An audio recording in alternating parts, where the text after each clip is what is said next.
We give glory to God once again for the opportunity He has given to us. Today I want us to share this word of God. And I believe that as usual, the Lord will bless us. Because blessings also comes from hearing the word and acting upon the word. So stay with me as we share the word of God for the next 20 minutes. Let's take our reading from John chapter 8. John chapter 8 verse 31. The heading for this, or the topic for this sermon, is God's true children. Who is a child of God? Are you a child of God?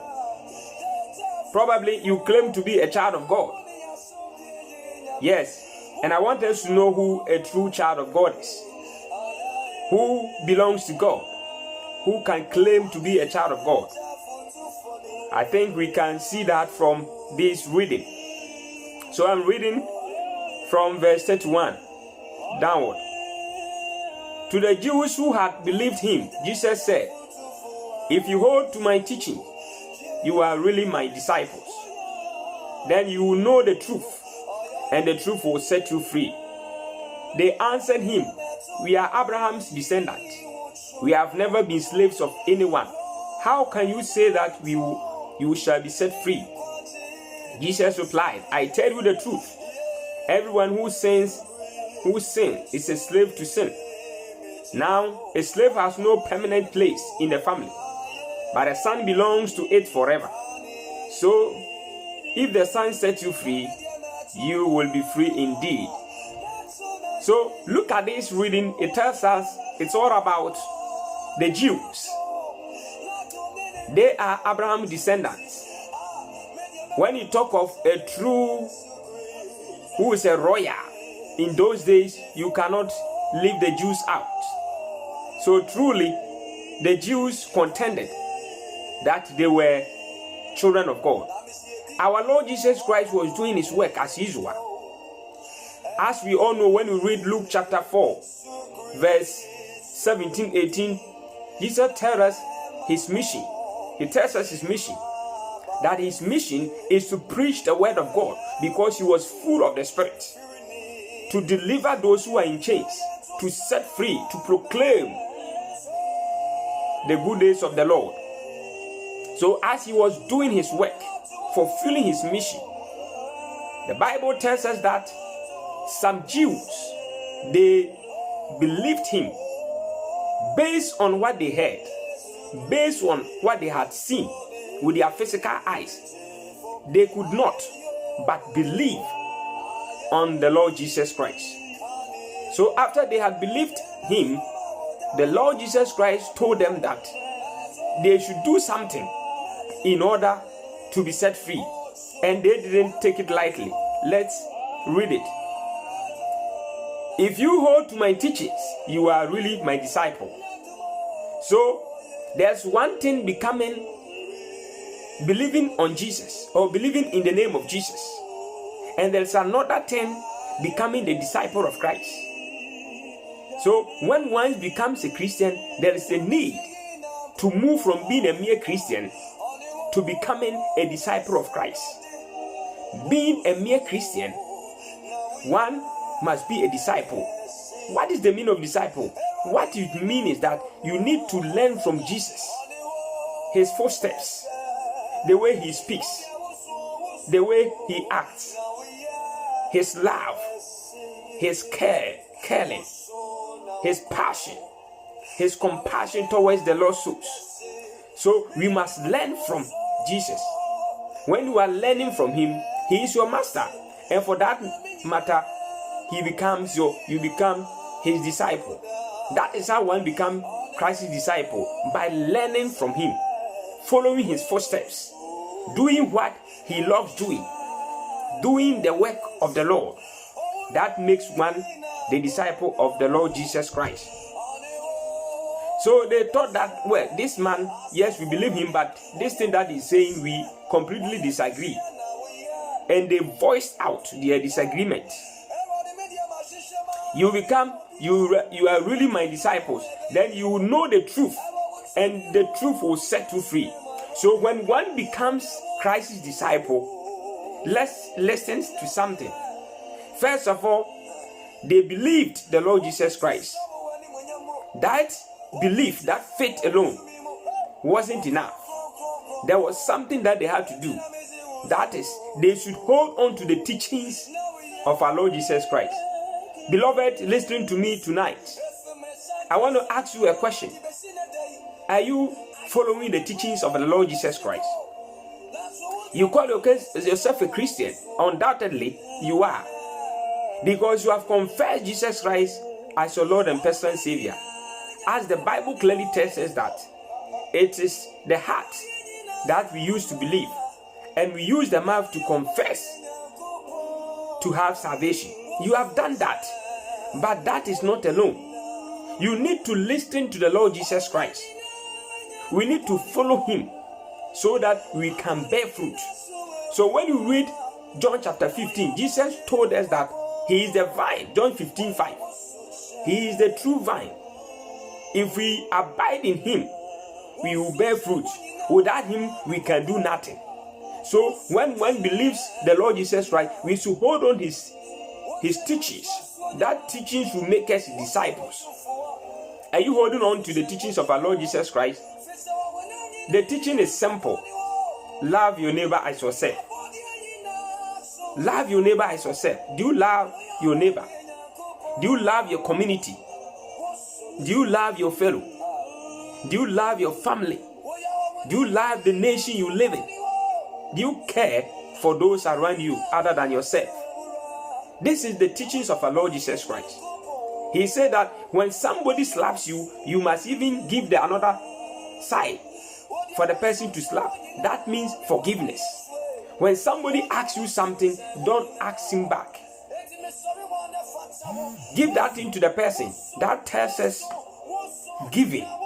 So when we hold on to these teachings, truly we become his disciples, because we are learning from him. I want to ask you, have you become a disciple of the Lord Jesus Christ? Do you enjoy to study from the Lord? If you are a disciple of the Lord Jesus Christ, you begin to act like him. You begin to move like him. You pray like him. You preach like him. You desire the Lord Jesus Christ. Hold on to the teachings of the Lord Jesus Christ. What teachings have you heard from the Lord Jesus Christ? Does it teach you to hate somebody? To bear grudges against somebody? Nowadays, it's common to see a sister fighting a sister in the same church. Both of them pretend or profess to be Christians, but they cannot sit on one chair. They cannot sit on one bench because they don't agree with each other. But they claim both of them to be part of Christ's body, to be part of the functional body of Christ. It's a lie. But if you hold on to the teaching of Christ, we will love even our enemies. We will love those who despise us. We will love those who curse us. We will pray for our enemies. And as we're doing that, the battle is the Lord. The Lord himself will fight our cause for us. So, brothers and sisters, listening to me tonight, let us hold on to the teachings of the Lord Jesus Christ. When one has mastered the teachings of Jesus Christ, that's when one truly understands the teachings of the Lord Jesus Christ. He moves from being a disciple to knowing something. Then you will know the truth, because the teachings of the Lord Jesus Christ is the truth. We will know the truth, and the truth will set you free. I don't know the chains that you find yourself in. Probably you are in a shackle. You are in shackles. I don't know what has entangled you. I don't know the difficulties you may be passing through. My brother, if you follow the teachings of our Lord Jesus Christ, if you know the truth will set you free. Jesus Christ, don't forget that when we talk about the truth also represents the Lord Jesus Christ. According to John chapter 14 verse 6, Jesus said, I am the way, the truth, and the life. No one comes to the Father except by me. So Jesus is the truth. So when you know Jesus Christ is the truth, that the Lord Jesus Christ will set you free. That is another implication of knowing the truth and the truth setting one free. May the Lord Jesus Christ set you free from your shackles. May the Lord Jesus Christ deliver you from every difficulties you may be passing through. If you don't know the truth, if you have not heard about the Lord Jesus Christ, if you don't comprehend the gift that the Lord God has given to us, that's the Lord Jesus Christ. Today I am witnessing him to you. Brother, give your life to the Lord Jesus Christ. Accept the truth, and the truth shall set you free, and the truth shall deliver you from the shackles. Yes, and the truth will set you free. It's the truth, the word that sets us free. That teachings the Lord teaches. Jesus Christ himself, he set free. So everywhere he went, the Bible tells us that the Lord went about doing good. When you read Acts chapter 10, when Peter was preaching in the house of Cornelius, he said that this Jesus Christ, who was sent by God, went around doing good. May the Lord Jesus Christ today touch your life wherever you find yourself. May he visit you with his goodness. May his goodness be your portion. Yes, and set you free from every shackles you find yourself in, from every difficulty you find yourself in. And the word will set you free. Then answered him. They answered him. I'm reading verse 33. That is John 8:33. They answered him, we are Abraham's descendants, and we have never been slaves of anyone. How can you say that we shall be set free? Maybe you have been saying this same thing. I am not a slave. They were right in their own minds, because they were descendants of Abraham. And for that matter, they were not Gentiles. They were royals. They were the chosen people. God chose them. They were direct descendant of Abraham. And for that matter, they were not slaves. And so they couldn't comprehend why Jesus Christ was saying that they will be set free.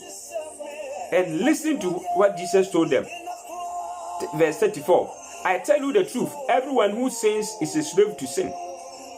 I've said that no one is a free person. On this planet, you are not free. There's no absolute freedom. Yes, you are controlled by something. It's whether you are controlled, either you are controlled by God and his spirit, or you are controlled by the devil. No one is free. Yes, so Jesus Christ told them that anyone who sins is a slave to that sin. Even though you are a child of Abraham, you are a descendant of Abraham, but for the fact that you are a sinner, that makes you a slave. I don't know what has enslaved you this evening. My brother, I don't know what has enslaved you. Probably you find yourself in difficulty. You have been enslaved by a certain sin. You are not able to free yourself from it. Today, accept this word. When you accept the word and you become the disciple of Christ by receiving the word, when you begin to apply the word will set you free. The Lord Jesus Christ will set you free, and he will make you whole. Yes, may he set you free from every enslavement. They were enslaved by sin. Now a slave has no permanent place in the family, but the son belongs to it forever.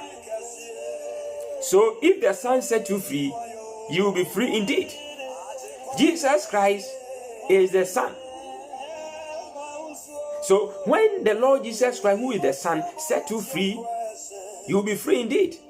They were sinners, and that sin made them slaves.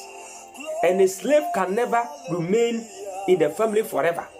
Since you are a slave, a time will come, you go out.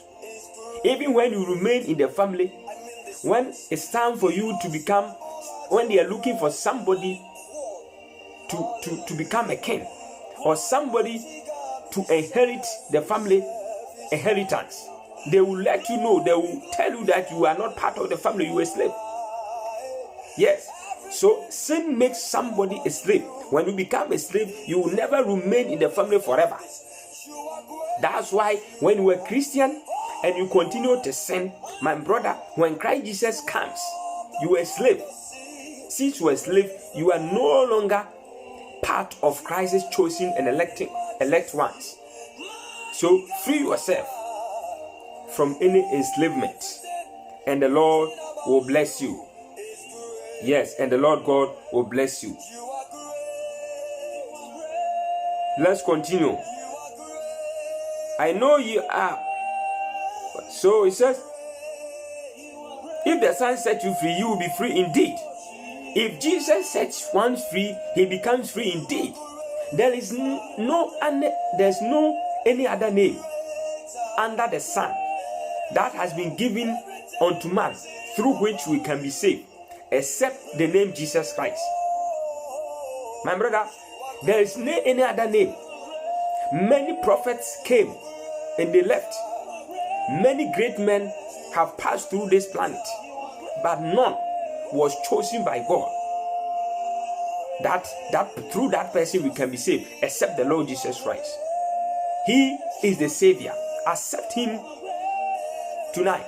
Accept him this evening. Accept him whenever you listen to me, and that he will set you free from the power of sin. He will set you free from the power of sin that has entangled you. And I know that you are, verse 37, I know you are Abraham's descendant, yet you are ready to kill me, because you have no room for my word.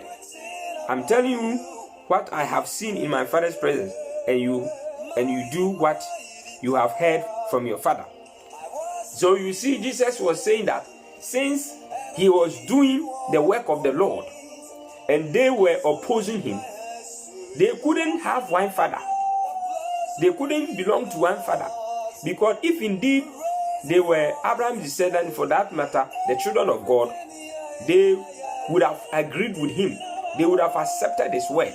But they were looking for him. They were looking to kill him. They wanted to assassinate him because they couldn't accept the word that he was telling him.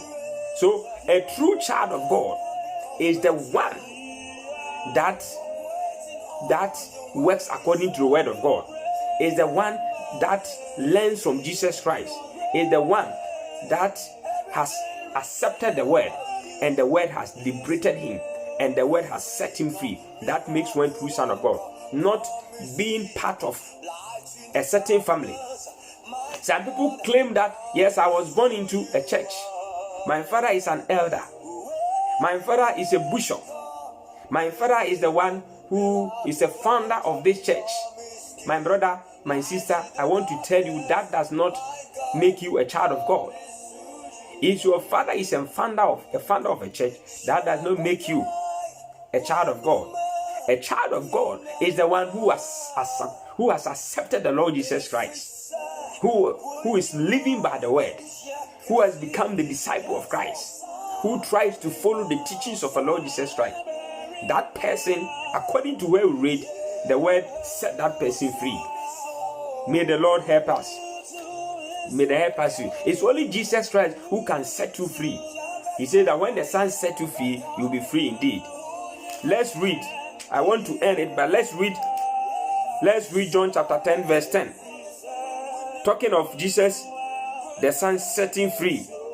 The thief comes only to steal and kill and destroy. I have come that you may have life and have it full. So when the enemy comes, the purpose of the enemy, he comes and do what? That's the thief, the Satan. He only comes to steal. He's coming to steal what you have. He comes to steal your happiness. He comes to steal your joy. He comes to steal your relationship with God and kill. Then he comes to kill. He will kill you. He will kill your dream. He will kill your vision. He will kill your soul. And in the end, destroy. When he has been able to capture you, when he killed you, in the end, he will destroy your soul. Because he has power over your soul. But Jesus Christ came that they might have it, they might have life and have it abundantly. Jesus came, my brother, listening to me, that you might have life and have it abundantly. So if you have not given your life to Jesus, if you want to have life, if you want to become a child of God, if you want your name to be written in the book of life or in the book of the Lamb, if you want to be sealed with the Holy Spirit for the day of redemption, then you must accept the Lord Jesus Christ. It is not difficult how to accept the Lord Jesus Christ, how to become the child of God. The only way is through Jesus Christ, the one who came. When we read John chapter 10, where we read, Jesus Christ was talking about a sheep, that he is the good shepherd. Others came, they did not lay down their lives for their followers. But Jesus Christ, the good shepherd, he came to die for us. So whoever accepts him, whoever confess that indeed he is the Son of God, that indeed he came to die for us, and accept him as their Lord and personal Savior, that person, Jesus Christ died for that person, and that person has life. That person becomes the child of God. May you become the child of God. May you accept the teachings of the Lord Jesus Christ. You can do nothing. You cannot do anything. Don't brag, my brother, because of what you have, because of where you come from. You need Jesus. Because of the money you have in your accounts, you still need Jesus. Because of the abilities you have, because of gifts you have, it doesn't change anything. You still need Jesus. Jesus will change your life. Jesus will give you a ticket, will give you power. For the Bible tells us that according to John chapter 1, verse 13, he says that he came to his, 12 and 13, but he came into his own. His own did not receive him. He came to those who receive him, to those who believe him, he gave them power to become children of God. That means when you believe, he gives you that power. He gives you that right to become the children of God. May you believe the Lord Jesus Christ so that you become the child of God. My brother, I am Elder Visa J. Balfour of the Church of Pentecost, Treviso, Church of Pentecost, Vicenza area, Church of Pentecost, Bassano. If you are not giving your life to Jesus Christ, my brother, I invite you to give your life to Jesus Christ. Accept him and pray this prayer with us. If you pray this short prayer, indeed you have life. Lord Jesus, I thank you for what you have done for me. I thank you for giving me this opportunity to listen to your word. Today I accept you as my Lord and personal Savior. Father, help me. Open your light unto me. Father, open your life unto my path. Help me and give me grace. Help me to be able to live for you until the day that you will come. Never let me backslide. Hold me, Lord, with you, so that when you come and meet me, and you come and take me home. In Jesus' name, amen. If indeed you have confessed Jesus Christ as your Lord and personal Savior, you have life. I want to let you know that, brother, having said this prayer, you must look for church. If you find yourself in a place where the Church of Pentecost is, go and worship with our church, or any other church that believes in the Lord Jesus Christ and that teaches the Bible, go there and worship with them and you'll be blessed. May God bless you in Jesus' name. Amen. Before I end, don't forget to subscribe our YouTube channel and share it for us. Share our Facebook page.